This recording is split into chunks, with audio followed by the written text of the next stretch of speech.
Welcome back to Mini Mondays, everybody. I missed you guys last week, but I'm back and I have 7 new travel sprays to share with you. First on the list, coming out swinging, is by my favorite, Chloe, and it is Chloe Le Nectar. So as soon as I saw this one pop up on the scene, I said, I need to get my nose on it. I have already smelled it, but I'm going to smell it again for you guys.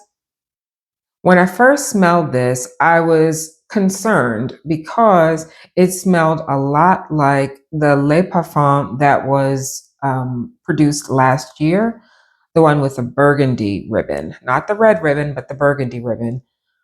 But as I let it sit on my skin, I noticed that there is a difference.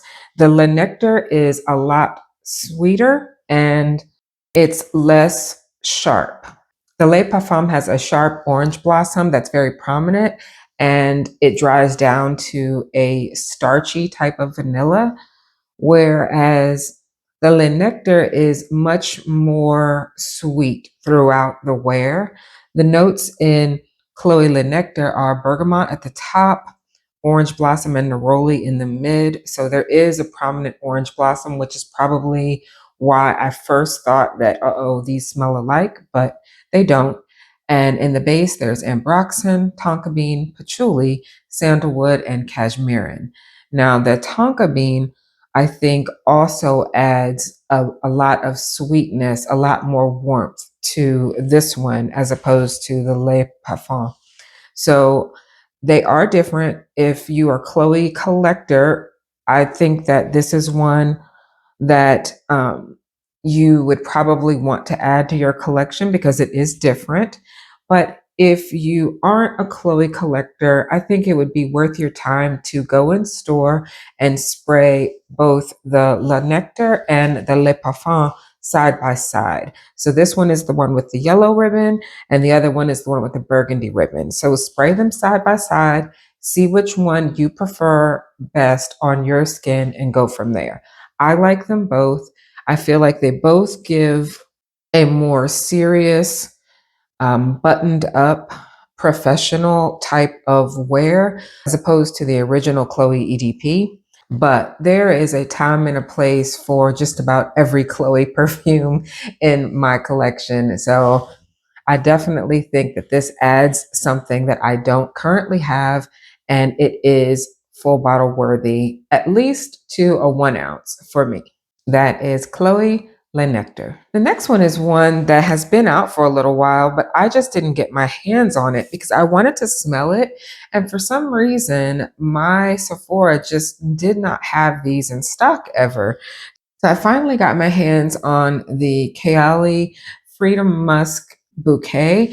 And I didn't want to blind buy this because even though the travel spray is only $30, I did not like the Freedom Musk Santal. That was the only one that would be in stock in my store. And so I needed to get my nose on this before I even bought the travel because I didn't like the Freedom Musk Santal. And I'm glad that I waited um, because I just wasn't going to get it. I just figured that's just what I'm going to miss out on because I can't put my nose on it and I don't want to commit to buying anything, even if it's just a travel, if I know that I don't like one of its sisters, the original one. But to my surprise, I do very much enjoy this fragrance.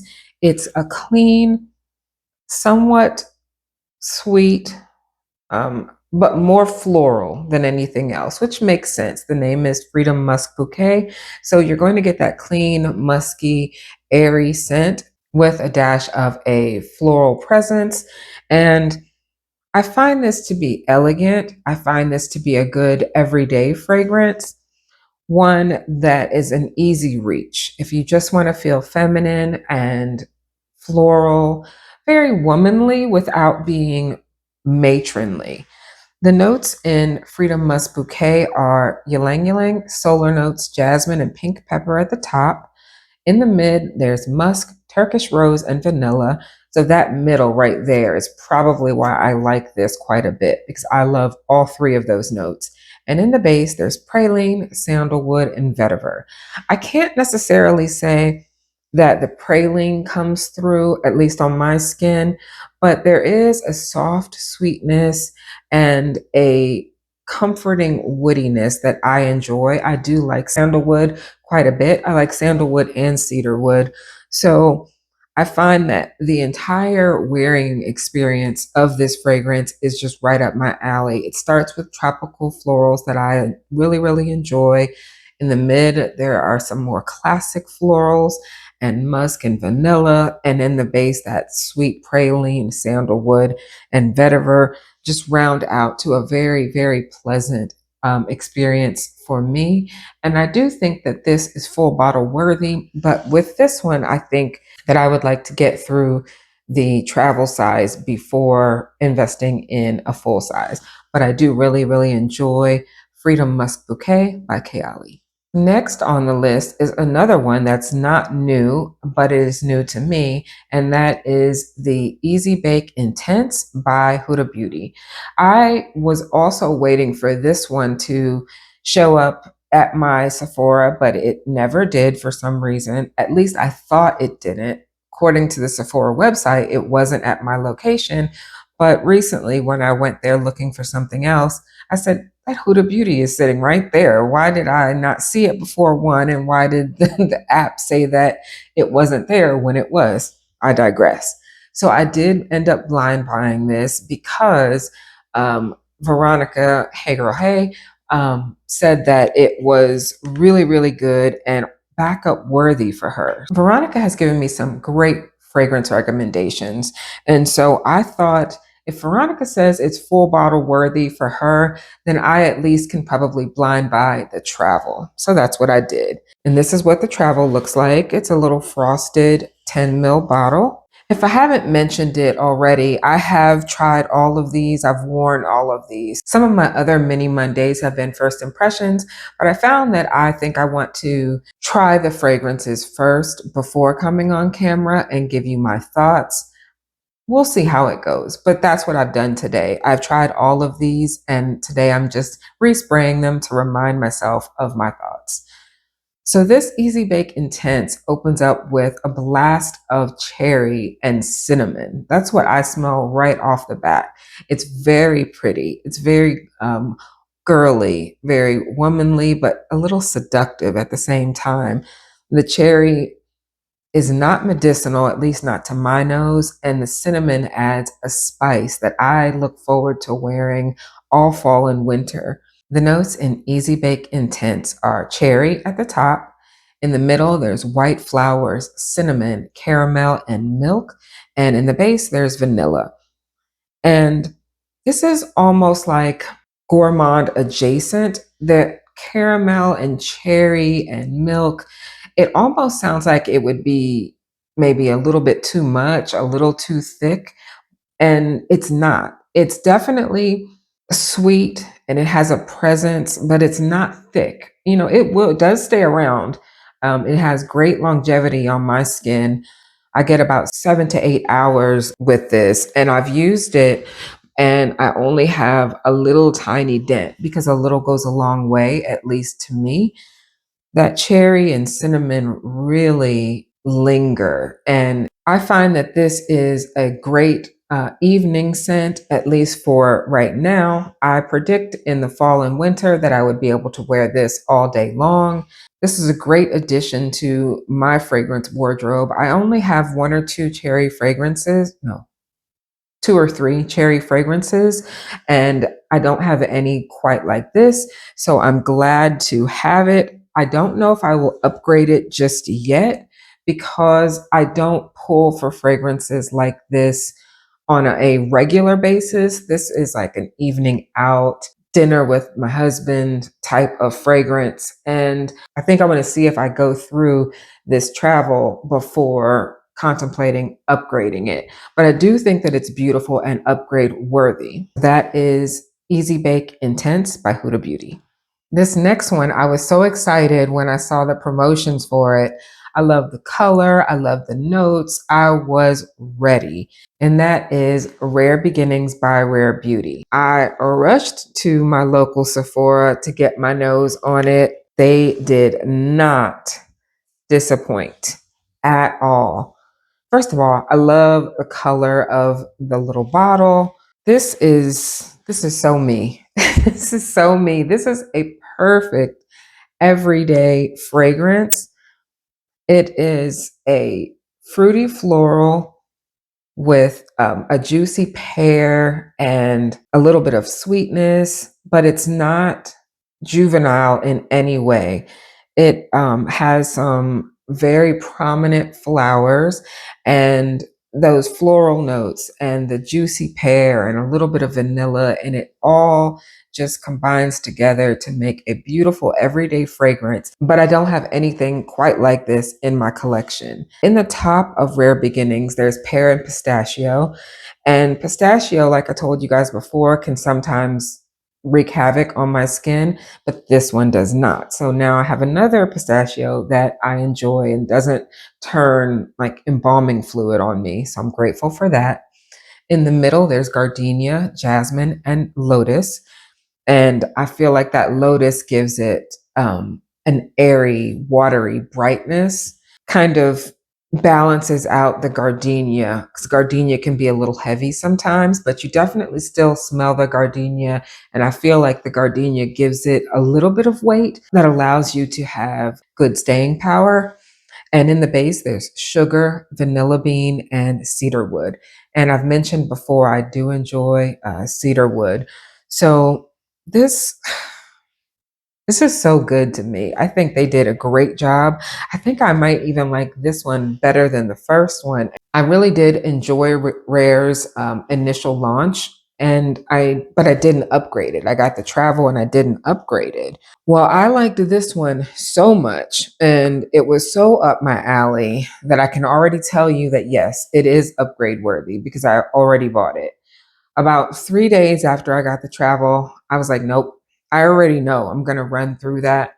So I ran out and got it. And I've already, not sure if you can see, I've already got a dent in this fragrance. So this one is a good one for me for sure. Love Rare Beginnings by Rare Beauty. The last two are two of the three fragrances recently launched by Kylie Jenner in her Moodstones collection.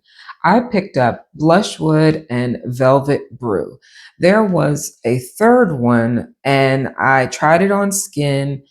I wore it around the store, and actually, that one was the one that I liked the most upon initial spray. However, after about 5 to 8 minutes, it started to turn like a sour fruit smell on my skin. So I did not end up picking that one up. I will put the name of that one above here. I just can't think of it right now. We'll start off talking about Blushwood. Now, Blushwood is a fruity floral with a significant woody base, and I smell the wood throughout the wear of the fragrance. It starts off with apple and rose, and I feel like the apple is just sweet enough. It's not too sweet, it's not syrupy or sickeningly sweet. And the rose is a powdery rose. In the middle, there's gardenia and honeysuckle. And in the base, there's cedarwood and vanilla. So I feel like this is a easy fragrance. It's an easy reach fragrance.